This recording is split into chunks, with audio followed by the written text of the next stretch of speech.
দীর্ঘ প্রতীক্ষার পর আগামী ১ ডিসেম্বর থেকে কক্সবাজার সেন্ট মার্টিন রুটে জাহাজ চলাচল শুরু হচ্ছে। থাকছে রাতে থাকার সুযোগও। তবে দৈনিক ২,০০০-এর বেশি পর্যটক সেন্ট মার্টিনে যেতে পারবেন না। এছাড়াও মানতে হবে ১২ নির্দেশনা। কক্সবাজার থেকে সকাল ৭টায় জাহাজ ছেড়ে যাবে।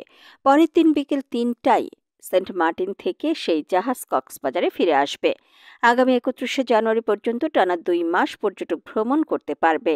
কক্সবাজারের জেলা ম্যাজিস্ট্রেট মোহাম্মদ শাহিদুল আলম বলেন, ৪টি জাহাজ কক্সবাজার থেকে সেন্ট মার্টিন নৌপথে চলাচলের জন্য জেলা প্রশাসন থেকে অনুমতি পেয়েছে। দ্বীপে ভ্রমণের সময়সূচি এবং পর্যটক উপস্থিতিও এবার কঠোরভাবে নিয়ন্ত্রিত থাকবে। নভেম্বর মাসে পর্যটকরা শুধু দিনের বেলায় ভ্রমণ করতে পারবেন, রাত্রি যাপন করা যাবে না। ডিসেম্বর ও জানুয়ারি মাসে রাত্রি যাপনের অনুমতি থাকবে। ফেব্রুয়ারি মাসে দ্বীপে পর্যটক যাতায়াত সম্পূর্ণভাবে বন্ধ থাকবে। প্রতিদিন গড়ে ২,০০০-এর বেশি পর্যটক দ্বীপে ভ্রমণ করতে পারবেন না।